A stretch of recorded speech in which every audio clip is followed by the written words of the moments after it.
우리 요한복음 말씀 같이 나누고 있습니다. 세례 요한이 지난주, 지지난주 거쳐서 나는 그리스도가 아니다 라고 선포했고, 나는 엘리야가 아니다, 나는 그 선지자도 아니다 라고 이야기하면서 자신의 모습이 어떤 것인지, 자신의 사명이 무엇인지 그것에 대해 분명히 확인하는 부분을 보았습니다. 그리고 그가 일러서 예수님을 가리켜서 보라, 세상 죄를 지고 가는 하나님의 어린 양이로다 라고 선포하는 메시지를 우리가 살펴보았습니다. 오늘은 그 말씀 뒤로 계속 이어지는 부분입니다.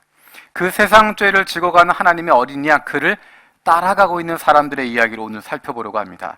우리 35절에서 41절까지 같이 읽도록 하겠습니다. 시작.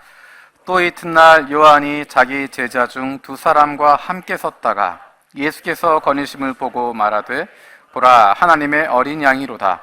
두 제자가 그의 말을 듣고 예수를 따르거늘 예수께서 돌이켜 그 따르는 것을 보시고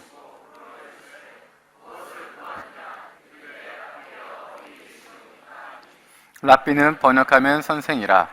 예수께서 이르시되 와서 보라. 그러므로 그들이 가서 계신 데를 보고 그날 함께 거하니 때가 10시쯤 되었더라. 요한의 말을 듣고 예수를 따르는 두 사람 중 하나는 시몬 베드로의 형제 안드레라. 그러니까 먼저 자기 형제 시몬을 찾아 말하되 우리가 메시아를 만났다 하고, 메시아는 번역하면 그리스도라. 아멘. 지금 읽었던 본문 가운데 여러분 눈에 띄는 재밌는 변화가 혹시 보이십니까? 예수를 처음에 랍비라고 불렀다가, 랍비라고 예수님을 불렀던 사람들이 이제 마지막에 가면 시몬 베드로에게 메시아를 만났다라고 소개하고 있습니다. 이 두 사람이 등장하는데 이 사람들에게 예수님을 소개해 주었던 사람 세례 요한입니다. 처음에 이 두 사람에게 있어서 세례 요한이 이야기했던, 예수님은 그저 세례 요한이 소개시켜 주었던 사람. 세례 요한은 예수님을 향하여서 세상 죄를 지고 가는 하나님의 어린 양이라고 이야기했는데, 하나님의 아들이라고 증언했는데, 그저 이 두 사람에게 있어서 예수님은 세례 요한이 가르쳐 준 사람에 불과했습니다. 세례 요한이 이야기했던 사람, 세례 요한이 저 사람이 하나님의 아들이다, 저 사람이 바로 하나님의 어린 양이다, 하나님의 아들을 증거했음에도 불구하고 이 두 사람에게는 그저 랍비에 불과합니다. 선생님에 불과합니다. 물론 일반 사람으로 대하는 것이 아니라 무언가 특별한 사람, 무언가 우월한 사람, 무언가 대단한 사람이라고 생각하지만 그가 하나님의 아들이라고 생각하지 않고, 특별한 존재라고 생각하지 않고 내 선생이신 세례 요한이 저분 훌륭한 분이다라고 이야기하니까 랍비쯤으로 생각해 주는 것입니다. 내 선생님만큼 생각하는 정도, 그저 예수님을 랍비라고 불렀던 이 사람들이 시몬 베드로에게 예수님을 소개하는 장면에서는 우리가 랍비를 만났다가 아니라, 탁월한 선생님을 만났다가 아니라, 훌륭한 선생님을 만나게 되었다가 아니라 메시아를 만났다라고 선포하고 있습니다. 랍비라고 불렀던 상황과 예수님을 메시아라고 고백하게 되는 상황 가운데 어떤 일이 있을까요? 예수님과 함께 시간을 보내는 것이 있습니다. 예수님과 함께 시간을 보내고 때가 오후 4시쯤 되어서 예수님과 함께 시간을 보냈다라고 이야기합니다. 예수님의 말씀을 듣고 났더니, 예수님을 만나고 났더니 더 이상 랍비가 아니라, 더 이상 다른 사람이 이야기해 주었던 그 사람이 아니라, 그 훌륭한 사람이 아니라 예수님과 만나서 그의 이야기를 듣고 났더니 이제는 랍비가 아니라 메시아로 고백하게 되는 것입니다. 우리는 예수님을 누구라고 고백하고 있습니까? 남들이 소개해 준 대로, 다른 사람이 이야기해 준 대로 이분은 좋은 분이야, 이분 믿으면 구원받을 수 있어, 이분은 사랑의 분이야, 하나님의 아들이야, 다른 사람이 이야기해 준 대로, 다른 사람이 소개해 준 대로 여러분 그렇게 고백하고 있습니까? 아니면 예수님을 그저 좋은 스승 중에 한 사람, 훌륭한 스승 중에 한 사람, 훌륭한 랍비 중에 한 사람으로 내가 본받을 만한 사람, 내 인생 가운데 저렇게 착하게 살아야 되겠다, 저렇게 다른 사람 사랑하면서 나누어주면서 돌보면서 살아야 되겠다, 그렇게 랍비로 고백하고 계십니까? 아니면 직접 그분의 말씀을 통해서, 그분을 인격적으로 만나는 과정들을 통하여서 예수가 메시아라고 고백하고 계십니까? 종교적인 언어로 표현하는 것이 아니라 종교적인 이야기로, 교회에서 남들이 하는 이야기로 누가 가르쳐준 이야기대로 고백하는 것이 아니라 내가 만나고 난 이후에 인격적인 만남이 있은 이후에 인격적인 고백이 이루어져야 하는 것입니다. 그 인격적인 고백은 올바른 만남을 통해서 이루어질 수 있습니다. 하나님의 말씀을 듣는 사람만이, 하나님의 말씀을 경험했던 사람만이 그것을 발견하게 되는 것입니다. 예수님에 대해서 내 마음대로 대략 맞춰가는 것 아닙니다. 대충 예수님이 이런 사람이겠지, 내가 믿고 있는 예수 이러이러한 존재겠지, 선한 일 하신 분이겠지, 착한 일 하신 분이겠지, 다른 사람 다 사랑했던 분이겠지, 좋은 선생님 중에 한 사람이겠지, 대략 맞추는 것이 아니라 남들이 이야기하는 대로, 다른 선생님들이 이야기하는 대로, 다른 목사님이 이야기하는 대로 그것 듣고 따라가는 그런 것이 아니라 내 마음대로 생각하고 내 뜻대로 규정하는 것이 아니라 하나님의 말씀에 따라서 그분을 발견할 수 있어야 됩니다. 예수가 누구인지에 대해서 하나님의 말씀을 통해서 발견하지 않으면 그분은 올바르게 알아갈 수 없습니다. 교회를 10년, 20년 다녀도 그분은 그저 랍비일 수밖에 없고 선생님일 수밖에 없고 누군가가 이야기해준 좋은 스승으로, 좋은 삶의 모범으로, 내가 따라야 할 좋은 철학가로, 행동가로 그렇게 생각할 수밖에 없습니다. 말씀을 통해서 올바르게 깨닫지 않으면, 그리고 기도를 통해서 나를 거기에 맞추어 가지 않으면 예수님은 올바르게 알아갈 수 없고 예수 믿는 기쁨을 누릴 수 없습니다. 말씀과 기도가 함께하지 않으면 올바른 신앙을 가져갈 수 없습니다. 말씀 없는 기도하는 것, 말씀 없이 기도만 하는 사람, 그러면 아집이 되고 고집이 됩니다. 내 마음대로 하나님을 움직이려고 노력하게 됩니다. 내 마음대로 하나님을 좌지우지할 수 있다고 하는 큰 착각에 빠지게 되어집니다. 그래서 내 마음대로 응답하시지 않으면 하나님이 내가 기도했는데 내가 응답한 대로, 내가 원하는 대로, 내가 이야기한 대로 들어주지 않으면 신앙적인 어려움에 빠지기도 하고 심지어는 하나님을 떠나기도 합니다. 하나님 믿는다라고 이야기하지만 내 기도를 들어주는 대상, 내 소원을 들어주는 대상, 내가 가지고 있는 꿈을 이루어주는 대상, 내가 원하는 대로 힘을 발휘하는 대상으로만 착각하게 되어집니다. 기도 없이 말씀만 있는 사람은 다른 사람을 판단하거나 교만하게 되어집니다. 머릿속으로는 생각하지만 마음은 전혀 뜨거워지지 않습니다. 머릿속으로 알고 있지만 그것이 내 마음을 뜨겁게 만들지도 못하고 손과 발을 움직이지도 못합니다. 머릿속에는 무엇인가 들어있는 것 같지만, 알고 있는 것 같지만 마음도 뜨거워지지 않고 손발도 움직이지 않고 아무런 변화도 일어나지 않습니다.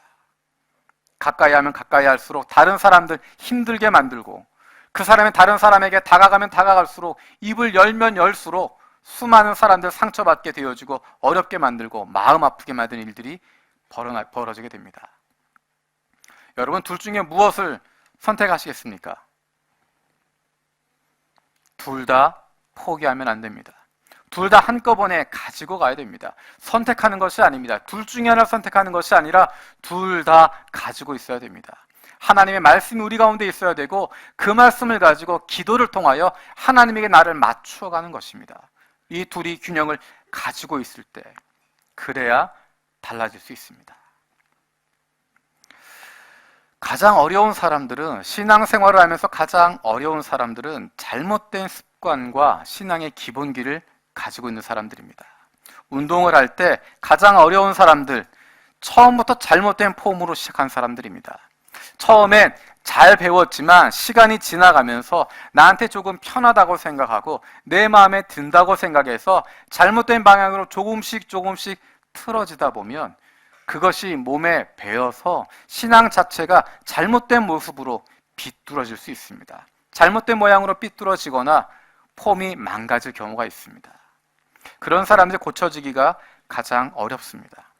예수 처음 믿기 시작한 사람, 그 사람은 처음부터 차근차근히 쌓아갈 수 있는데, 차근차근히 좋은 것, 신앙의 기초부터 말씀과 기도로 거룩하여지면서 기초부터 쌓아갈 수 있는데, 교회 10년, 20년 다녔다고 생각하고 내가 교회에서 많은 봉사했다고 생각하고 내 믿음 든든하다고 생각하는 사람일수록 어쩌면 그 믿음이 조금 삐뚤어져 있을 때, 잘못된 방향으로 쌓이기 시작했을 때 그것 고치기가 어렵습니다.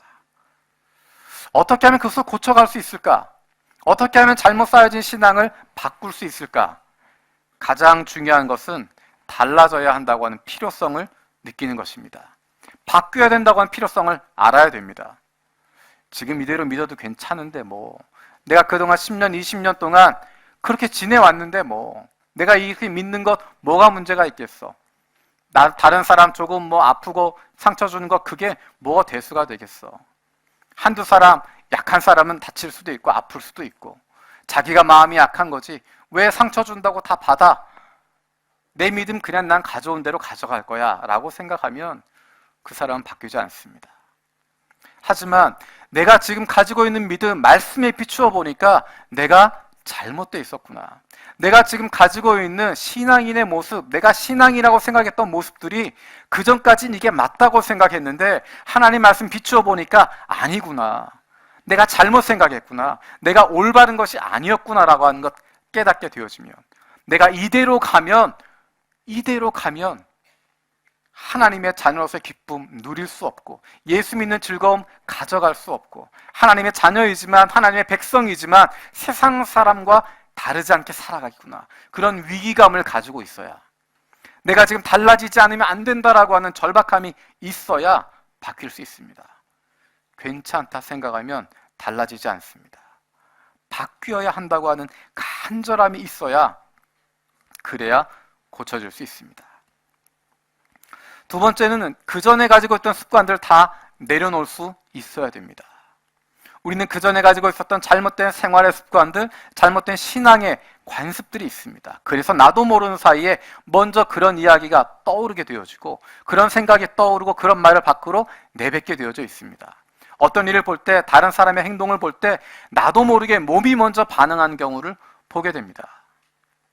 그것이 잘못된 것이라고 하는 것 알면 멈출 수 있어야 됩니다. 입 앞까지 나왔던 말 잡을 수 있어야 됩니다. 생각은 먼저 떠오르지만 이것이 하나님 보시기에 옳지 않다라고 알고 있으면 그것을 지우려고 노력해야 됩니다. 내 몸이 먼저 반응하지만 나를 그것을 붙잡을 수 있어야 됩니다. 한 박자 느리게 이야기하고 한 번만 더 생각하고 한숨 더 쉬고 움직일 수 있는 것, 그 과정을 통해서 내가 가지고 있었던 잘못된 것들, 그것이 내 삶을 붙잡지 않도록 만들어야 됩니다. 내 마음대로 이야기하는 것 아니고 생각 떠오르는 대로 내뱉는 것 아니고 내 몸 반응하는 대로 그렇게 행동하는 것이 아니라 그 전에 잘못된 것이라고 안다면, 과거의 모습이라고 떠오르면 참아야 하고 기다려야 하고 한 박자 멈출 수 있어야 됩니다. 그래서 과거의 것들 내려놓을 수 있어야 됩니다. 그리고 가장 중요한 것은 말씀을 통해서 올바르게 다시 쌓아가는 것입니다. 말씀을 통해서 벽돌 하나씩 쌓는 것처럼 다시 쌓아가는 것입니다. 지난 10년, 20년, 30년 동안 쌓아왔던 그 신앙 잘못된 부분 발견하면 그 부분 다 헐어내고 다시 시작하는 것입니다. 그것 그대로 두고 고치게 되는 것이 아니라 그것 다 허물어내고 다시 잘못되었던 지점부터 다시 올바르게 쌓아가는 것입니다. 벽돌 하나씩 다시 쌓는 것입니다. 하나님의 말씀과 기도로 거룩하여져서 한 계단씩 다시 올라가는 것입니다. 그렇게 해서 언제 내가 그동안 10년, 20년 동안 믿어왔었는데 여기까지 왔는데 그동안 이제 벽돌 하나씩 쌓아서 언제 그렇게 되겠습니까? 빌딩도 아무리 높은 빌딩도 벽돌 하나 쌓는 것부터 시작합니다. 아무리 높게 쌓았어도 아무리 멋있게 쌓았어도 다른 사람들 보기에 근사하게 보이는 것 같아도 그 기초 잘못되어져 있으면 그것은 언젠가 무너질 수밖에 없습니다. 나중에 그렇게 무너지는 것보다 지금부터 다시 쌓아가는 것이 필요합니다.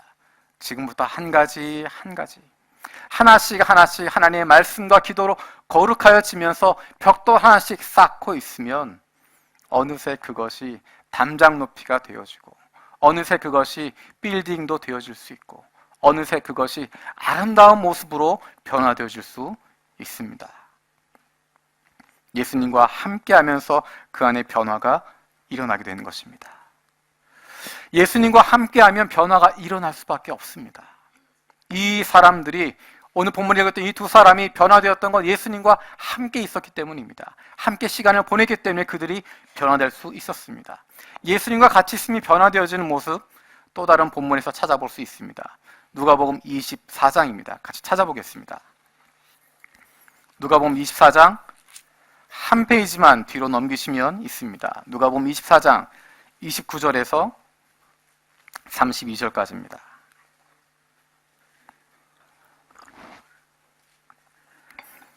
여러분 이렇게 종이 넘기는 소리 좋지 않으세요? 저 이 소리 굉장히 좋아하거든요. 다른 책들은 이런 느낌이 안 드는데 성경책하고 사전, 영안사전하고 딱 이런 느낌이 듭니다. 제 취미가 영안사전 막 뒤척이는 그런 취미가 있었거든요. 얼마나 소리가 좋은지 모릅니다. 그리고 책을 손으로 만질 수 있다고 하는 것, 킨들도 써보고 아이패드도 써보고 다 하지만 정말 마음이 와닿게 읽을 수 있는 것, 종이책 넘기는 게 제일 큰 것 같더라고요. 그래서 성경 가져오셔서 같이 읽으면서 뒤척이면서 찾으면서 봤으면 좋겠습니다. 이렇게 성경책 넘기는 소리 탁탁 들릴 수 있도록. 뭐 또 스마트폰 그 앱 중에 혹시 있는지 모르겠어요. 넘기면 종이 넘어가는 소리 나는지. 그런 거 말고 진짜 책 가지고 주일날은 성경책 가지고 와서 같이 뒤적이면서 찾아보면 좋겠습니다. 누가복음 24장 29절에서 32절 같이 읽겠습니다. 시작. 우리와 함께 유하사이다. 때가 저물어 가고 날이 이미 기울었나이다 하니 이에 그들과 함께 유하로 들어가시니라. 그들과 함께 음식 잡수실 때 떡을 가지사 축사하시고 떼어 그들에게 주시니 그들의 눈이 밝아져 그인 줄 알아보더니 예수는 그들에게 보이지 아니하시는지라.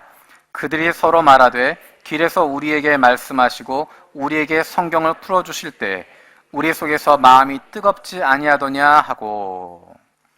예수님을 만나고 나면 그분과 함께하고 나면 그분의 말씀을 듣고 나면 마음이 뜨거워질 수밖에 없습니다. 예수를 만나고 나면 변하지 않을 수 없습니다. 그 말씀을 들으면 마음이 뜨거워질 수밖에 없습니다. 그래서 그것을 전하지 않고는 견딜 수 없게 되어지는 것입니다. 그래서 그것을 나누지 않고는 견딜 수 없게 되어지는 것입니다. 그래서 전하는 것입니다. 그래서 메시아를 전하고 있는 것입니다. 다른 사람이 시켜서가 아니라, 안 하면 싫은 소리 들어서가 아니라, 전하지 않고서는 견딜 수 없는 마음이 있기 때문에, 드러내지 않고서는, 자랑하지 않고서는 견딜 수 없는 그 마음이 있기 때문에 나타내는 것이고 전하는 것입니다. 우리가 메시아를 만났다고 전하는 것, 그분이 메시아라고 증거하는 것도 아니고 증명하는 것도 아니고 설명하는 것도 아니고 변호하는 것도 아닙니다. 우리는 그분의 증인일 뿐이고 내가 그분 만났다라고 이야기하는 것입니다. 그래서 내 주변에 있는 사람들에게 당신도 그분을 만나기를 원한다라고 이야기하고 그들도 예수 그리스도 앞으로 나아갈 수 있도록, 예수님 만나고 나면 그들도 변화될 건 내가 확신을 갖고 있기 때문에, 내가 설득시킬 수 없고 내가 변호할 수 없고 내가 그 사람 마음 바꿀 수 없지만 그 사람이 예수님 만나면, 예수 그리스도의 말씀 듣고 나면, 하나님의 말씀이 그에게 부딪히면 그가 달라질 것이라고 하는 것, 그가 예수를 메시아라고 고백할 것, 내가 믿기 때문에 그 사람들에게 전하는 것입니다. 일본인, 한국인, 중국인, 베트남 사람 상관없이 누구에게나 전도하게 되는 것입니다. 다른 교회 다니는 사람 아니고 예수 안 믿는 사람들에게, 예수님 아직 모르고 있는 사람들에게 그 예수를 전하는 것이고 자랑하는 것입니다. 그런데 다른 사람에게 전하지 못하는 이유가 무엇일까? 왜 메시아를 이야기하지 못할까? 혹시 여러분 시계를 새로 사신 분 계십니까? 시계를 새로 사고 나면, 그토록 사고 싶었던 시계를 사고 나면 그 사람의 행동이 좀 달라집니다. 시시때때로 시간을 확인합니다. 오늘 몇 시인지 아니? 오늘따라 이렇게 머리가 아프지? 시계가 보일 수 있도록 어쨌든 자랑하려고 그러고요. 모든 이야기의 주제는 시계로 흘러갑니다. 먹는 이야기를 하다가 그러니까 지금 몇 시지? 다른 이야기를 하다가도 이야기의 중심은 항상 시간으로 흘러갑니다. 내가 시계 좀 봐줄게. 예수를 만난 사람은 메시아로 말미암은 기쁨이 있는 사람은 모든 이야기가 메시아로 흘러갈 수밖에 없습니다. 예수를 자랑하고 싶고 예수가 내 삶의 구주가 되어주시고 나를 구원했다고 한 그 확신을 가지고 있으면 그것 이야기하지 않고는 견딜 수 없게 되는 것입니다. 어떤 이야기를 들어도 나의 이야기의 중심 주제가 예수로 흘러가게 되어져 있고 누구를 만나게 되더라도 그 사람의 모든 문제 듣고 나면 그것을 해결할 분 예수밖에 없다라고 이야기하게 되어지고 그 뜨거운 마음을 갖게 되어집니다. 오늘의 본문에 등장했던 이 두 사람이 왜 랍비라고 불렀던 사람을 보고 갑자기 그가 메시아라는 걸 발견하게 되어지고 내가 메시아를 만났다고 기뻐하게 되었을까? 우리 35절, 37절 말씀 다시 한번 읽어보겠습니다. 요한복음 1장 35절에서 37절입니다. 같이 읽겠습니다. 시작. 또 이튿날 요한이 자기 제자 중 두 사람과 함께 섰다가 예수께서 거니심을 보고 말하되 보라 하나님의 어린 양이로다. 두 제자가 그의 말을 듣고 예수를 따르거늘. 여러분 여기에서 재미있는 것 하나 재미있는 것 하나 혹시 보이십니까? 36절 말씀 우리가 다 아는 말씀입니다. 세례관이 이야기합니다. 하나님의 어린 양이다. 오케이, 지난주에도 들었고 상관없는 겁니다. 맞는 겁니다. 그런데 재미있는 부분은 무엇이냐면 37절에 이야기하고 있는 이 두 제자, 이 두 제자는 누굴까요? 누굴까요? 누구의 제자? 요한의 제자입니다. 어떤 요한? 세례 요한의 제자입니다. 세례 요한이 자기 제자 중 두 사람과 함께 서 있다가 37절에 다시 한번 그 두 제자, 이 사람은 세례 요한의 제자입니다. 40절에 보면 그들과 같이 있었던 사람 시몬 베드로를 찾아가게 됩니다. 분명히 이 두 사람은 요한의 제자라고, 세례 요한의 제자라고 밝히고 있고 오늘 본문에 나와 있는 것처럼 베드로도 세례 요한과 같이 있었던 사람입니다. 뿐만 아니라 다음 주에 나누겠지만 빌립과 나다나엘도 세례 요한 근처에 있던 사람입니다.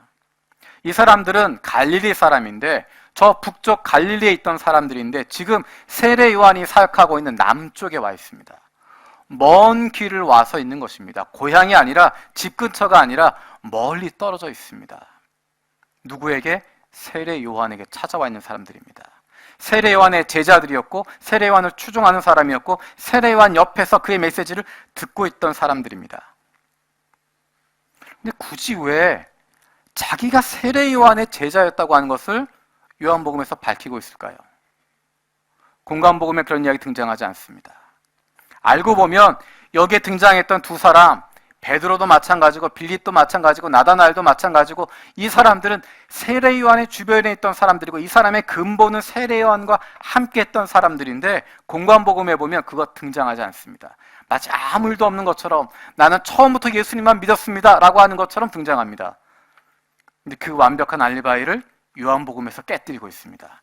사실은 우리는 세례 요한의 제자였습니다 라고 이야기합니다. 세례 요한의 제자라고 하는 것이 왜 중요했을까? 왜 세례 요한을 따르고 있는 사람이었다고 하는 것이 중요했을까? 사도행전에 보면 세례 요한의 세례만 알고 있었던 사람, 세례 요한의 영향 가운데 있었던 사람, 어쩌면 세례 요한의 제자 중에 한 사람이었던 사람들, 그 사람들의 모습이 등장하고 있습니다. 우리 사도행전 19장 말씀 보겠습니다.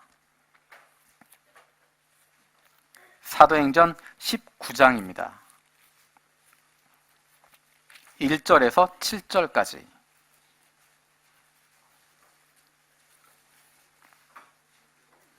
사도행전 19장 1절에서 7절까지 같이 읽겠습니다. 시작.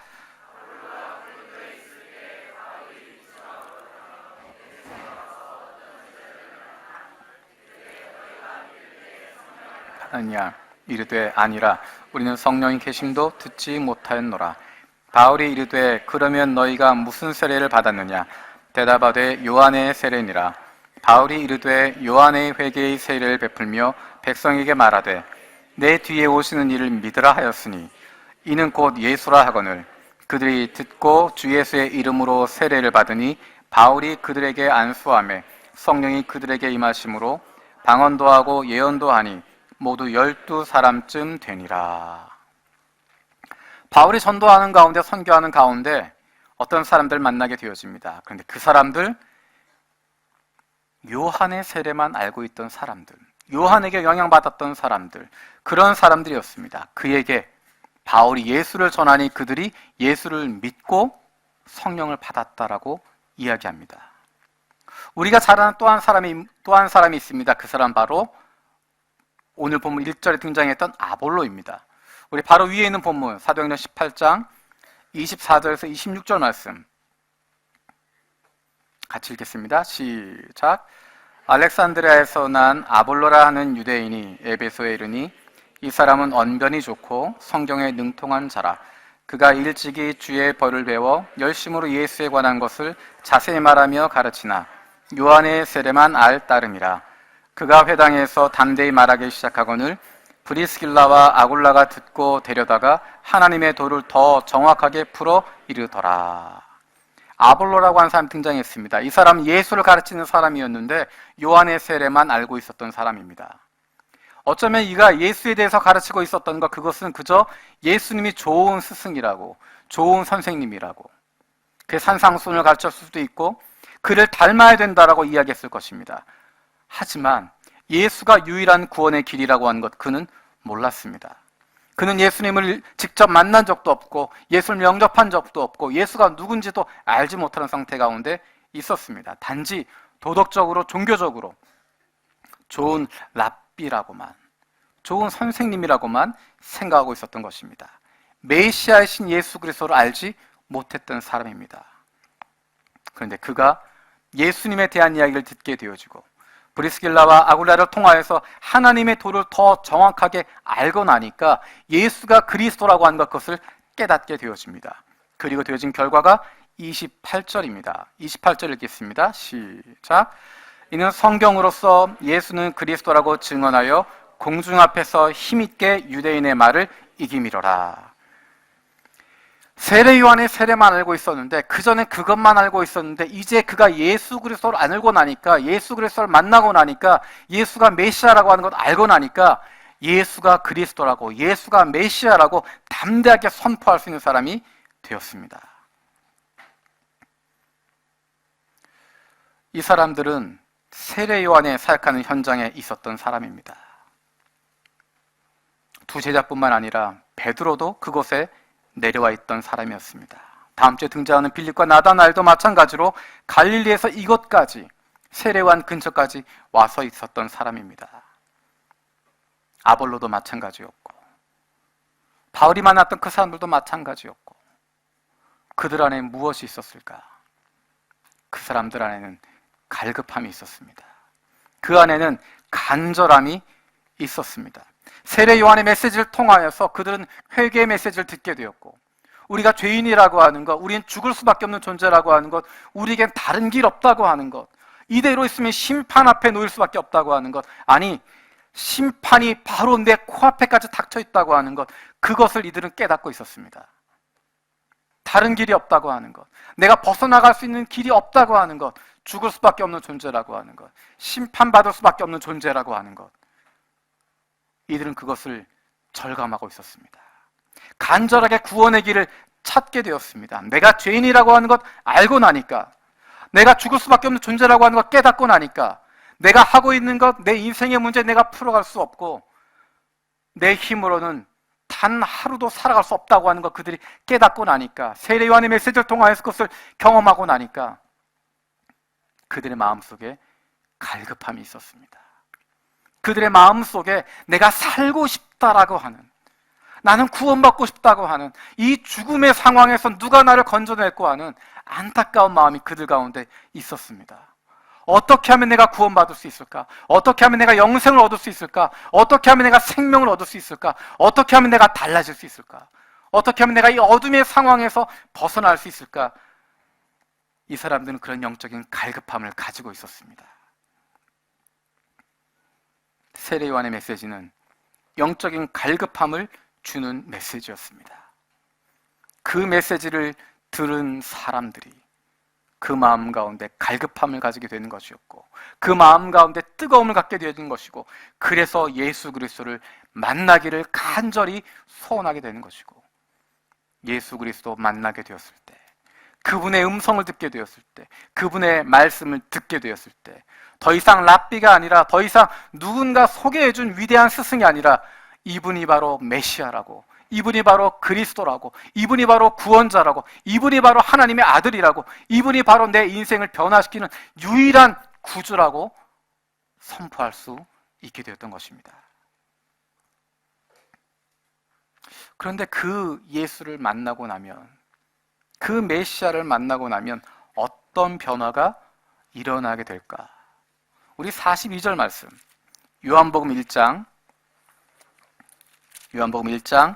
42절 말씀 같이 읽도록 하겠습니다. 시작.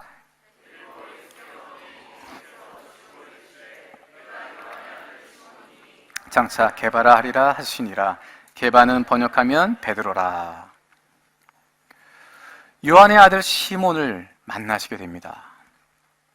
요한의 아들 시몬을 만나게 됩니다. 그리고 예수님 뭐라고 말씀하시냐면, 장차 네가 게바가 될 것이다, 베드로가 될 것이다. 이름을 바꾸겠다라고 하는 것, 그 의미가 아니라 장차 굳은 믿음을 가지고 있는 제자들과 함께하게 되어지고, 수많은 사람들 앞에서 예수 그리스도를 선포하게 되어지는 위대한 사도, 위대한 제자 베드로가 될 것이라고 주님은 보고 계시는 것입니다. 지금 이 순간에 세례 요한의 메시지를 듣고 내가 죄인이라는 걸 깨달았는데 어떻게 내 인생의 문제를 풀어갈지 모르고 있는 답답함 가운데 있는 그 베드로, 그 시몬을 향하여서 이제 장차 네가 게바가 될 것이다, 장차 네가 베드로가 될 것이다. 지금 이렇게 연약한 모습이지만, 지금은 부족한 모습이지만, 지금은 한숨 짓고 있고 한탄하고 있는 모습이지만, 이제 장차 너는 베드로가 될 것이다. 예수님은 그 베드로의 모습을 보고 계셨습니다. 베드로에 대한 기대를 이야기하고 계셨습니다. 베드로가 제자들 앞에서 담대하게 이야기한 적이 있습니다. 모두가 다 예수님 버려도 저는 예수님 버리지 않겠습니다.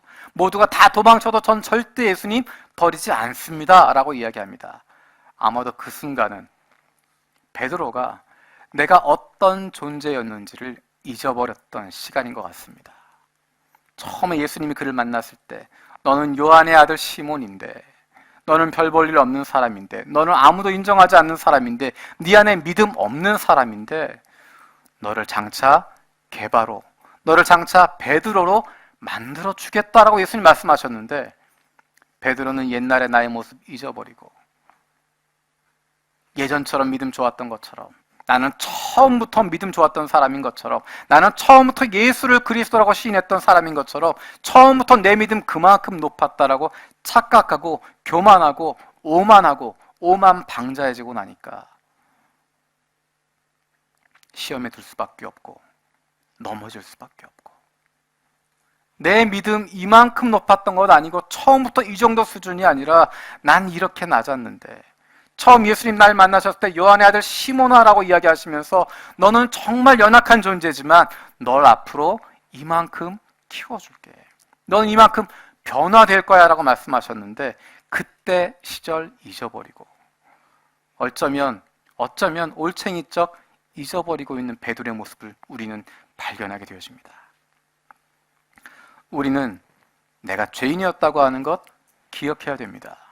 나는 죄인이었다고 하는 것, 아무런 대책도 없고 아무런 비전도 없고 소망도 없는 존재였는데, 생명 없는 존재였는데, 나에게 생명을 주시고 나를 하나님의 자녀로 삼아주시고 나를 하나님의 백성으로 삼아주시고 나를 이렇게 변화시켜 주셔서 오늘 여기까지 오도록 하셨다고 하는 것, 그것을 잊지 말아야 됩니다.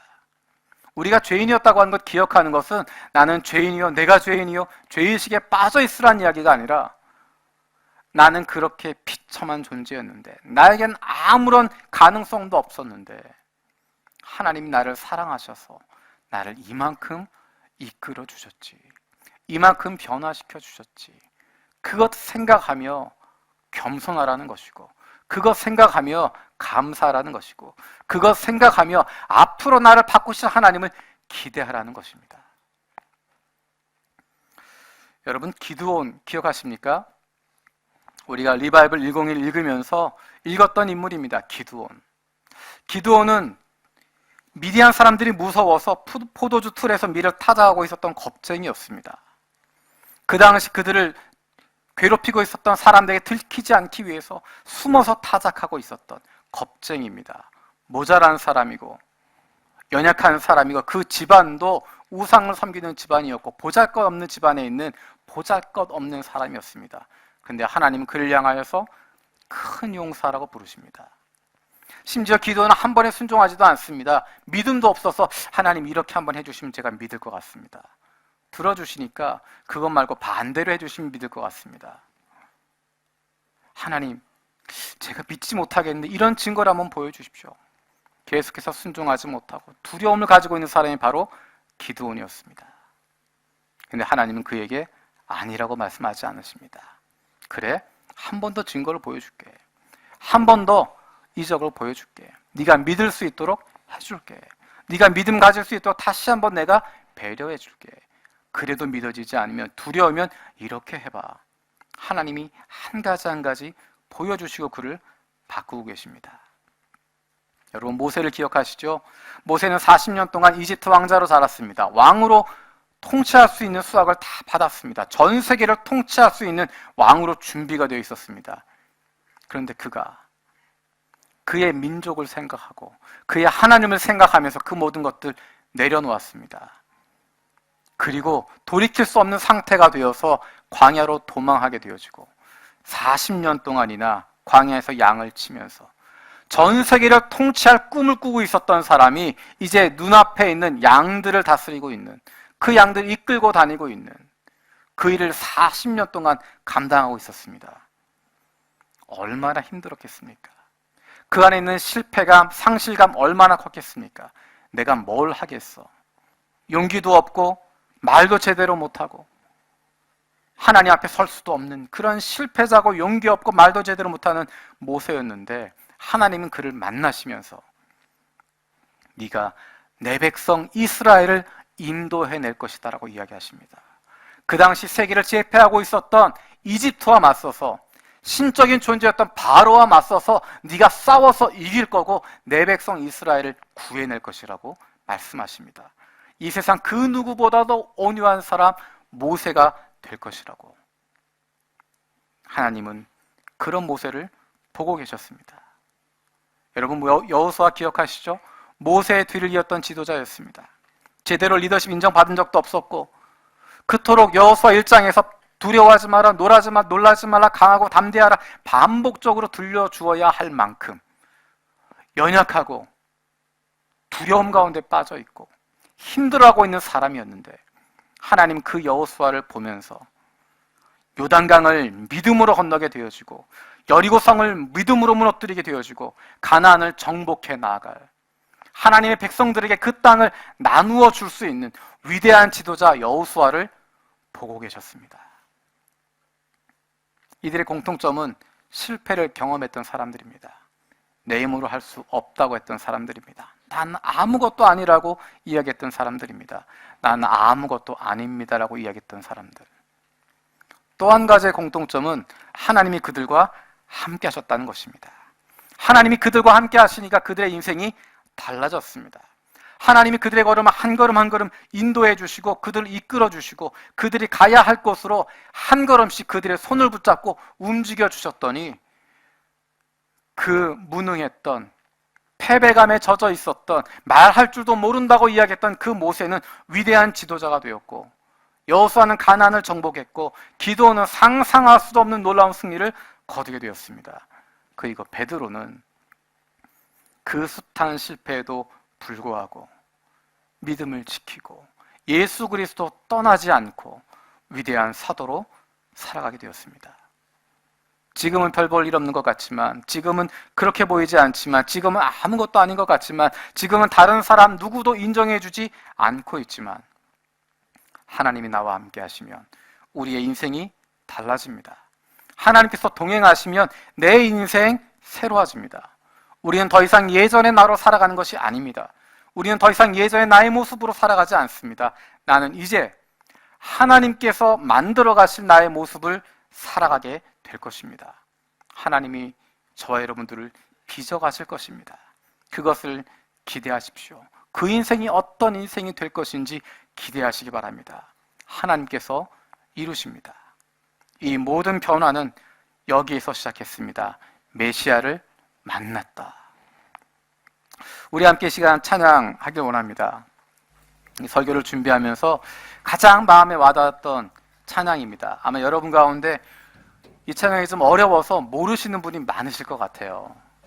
몰라도 괜찮습니다. 그냥 들으셔도 괜찮고요. 차분하게 같이 나눌 수 있으면 됩니다. 바람 속에서 주님을 만났네. 평화의 주님을. 푸른 초장에 피곤한 영혼을 누이셨네. 눈물 속에서 주님을 만났네. 사랑의 주님을. 맑은 물가로 목마른 영혼을 인도했네. 어둠 속에서 주님을 만났네. 사랑의 주님을. 맑은 물가로 목마른 영혼을 인도했네. 어쩌면 저와 여러분의 삶이 폭풍 가운데, 태풍 가운데, 바람 속에 있는지 모릅니다. 어쩌면 우리가 하루하루의 삶이 눈물 없이 지낼 수 없는 눈물 속에 빠져 있을지도 모릅니다. 어쩌면 내 인생 앞길 보이지 않는, 우리 가정 앞으로 어떻게 살아야 할지 앞이 보이지 않는 어둠 가운데 있는 것 같을 수도 있습니다. 거기에서 주님을 만나는 것입니다. 바람 속에서, 태풍 속에서, 폭풍 속에서, 우리의 눈물 속에서, 우리의 어둠 속에서 주님을 만나면 달라집니다. 우리가 소원하는 마음으로, 기도하는 마음으로 함께 찬양 드리겠습니다.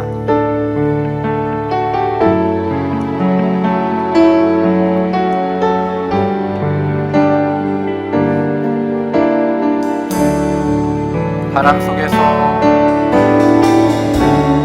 바람 속에서 주님을 만났네. 평화의 주님, 푸른 초장에 피곤한 영혼을 누리셨네. 다시 한번 고백합니다. 바람 속에서, 바람 속에서 주님을 만났네. 평화의 주님, 푸른 초장에 피곤한 영혼을 누이셨네. 이제 다시는 외로움도 두려움도 없으리. 오 주님이 나의 참 목자 되시니 어둠 속에서 주님을 만났네. 사랑의 주님, 맑은 물가로 목마른 영혼을 인도했네. 눈물 속에서 주님을 만났네. 눈물 속에서 주님을 만났네. 사랑의 주님을. 사랑의 주님, 맑은 물가로, 맑은 물가로 목마른 영혼을 인도했네. 이제 다시는 다시는 외롭고 두려움도 없으니 오 주님이 나의 참 목자 되시니 어둠 속에서 주님을 만났네 사랑의 주님 맑은 물가로 목마른 영혼을 인도했네. 우리 자 함께 기도하겠습니다. 세례 요한의 제자들은 세례 요한의 세례를 받았던 그 사람들은 우리가 죄 가운데 빠져 있다고 하는 것, 다른 건짐의 길이 없다고 하는 것, 우린 지금 폭풍 속에 있고 눈물 속에 있고 어둠 속에 있다고 하는 것, 그들은 절감할 수 있었고, 그렇기 때문에 구원자 메시아 그분을 기다리고 있었습니다. 하나님, 지금 내가 폭풍 가운데 태풍 속에 바람 속에 있습니다. 하나님, 우리 가정이 눈물 속에 있습니다. 하나님, 우리의 앞날이 어둠 가운데 빠져 있습니다. 바로 지금이 내가 주님을 만나기 원하는 시기이고, 바로 지금 예수 그리스도를 만나게 하여 주시고, 주님을 만남을 통하여서 요한의 아들 시몬에게서 베드로를 이야기하셨던 그 하나님을, 겁장이 모세에게서 그 위대한 지도자, 그 위대했던 모세를 바라보셨던 것처럼 그 연약한 사람 기드온 안에서 큰 용사 기드온 만들어 가셨던 것처럼, 그 두려움 가운데 있었던 여호수아에게서 그 당당하고 힘있는 여호수아 보셨던 것처럼, 그들과 함께 하심으로 말미암아 주님이 동행하시고 그들의 걸음걸음 한 걸음 한 걸음 이끌어 주심을 통하여서 그들을 변화시키신 주님께서 우리도 변화시켜 주시옵소서. 나도 메시아를 만나게 하여 주시고, 나도 주님을 만나게 하여 주시고, 우리의 가족도 예수 그리스도 만나게 하여 주시고, 우리의 가정도 메시아를 만나게 하여 주시고, 우리 교회도 메시아 그분을 만남을 통하여서 주님이 원하시는 모습으로 변화되게 하여 주시고 새로워지게 하여 주시옵소서. 함께 기도하겠습니다. 살으시고 아버지 감사합니다. 아버지 하나님, 오늘 같은 기억합니다. 아버지 하나님, 죽을 수밖에 없다고 하는 것, 심판받을 수밖에 없다고 하는 것, 회개하지 않고 견딜 수 없다고 하는 것 깨닫습니다. 예수께서 만나게 되는 것을 기억합니다. 그들의 간절한 가운데서 그 폭풍 가운데, 그 어둠 가운데 그들이 예수를 만났다고 기억합니다. 하나님, 우리가 폭풍 가운데 있습니다. 우리가 바람 가운데 있습니다. 우리가 눈물 가운데 있습니다. 하나님, 우리가 어둠 가운데 있습니다. 주님을 만나게 하여 주시옵소서. 예수 그리스도를 만나게 하여 주시옵소서. 예수 그리스도를 만나게 하여 주시고, 메시아를 만나게 하여 주시고, 그리고 만나면 우리가 삶이 변화되게 하여 주시옵소서. 하나님, 연약에 넘쳐지는 시몬을 통하여서 아버지 그 놀라운 아버지 위대한 사도 베드로를 발견하셨던 것처럼, 모세를 바라보시며 그 위대한 모세를 기억하셨던 것처럼, 여호수아를 바라보시며 하나님 놀라운 여호수아를 만들어셨던 것처럼, 기도를 그렇게 바꾸셨던 것처럼, 하나님, 우리도 달라지게 하여 주시옵소서. 우리도 예수 그리스도 만나면 변화되게 하여 주시고, 예수 그리스도와 믿음을 통하여서 주님의 한 사람을 믿으심을 통하여서 우리의 삶이 새로워지게 하여 주시옵소서. 다시 한번 주시옵소서. 아버지 역사하시게 하여 주시옵소서. 우리의 가족이 달라지게 하여 주시고, 우리 가정이 새로워지게 하여 주시고, 우리 교회가 주님의 기뻐하시고 변화하시고 도와주시고, 아버지부터 같이 하여 주시고, 우리 가운데 역사하여 주시고, 만나서 도와주시고, 우리 가운데 그런 뜨거움 있게 하여 주시옵소서. 간절하게 있게 하여 주시고, 주님의 기쁨을 도와주시고, 우리 가운데 함께 하여 주시옵소서.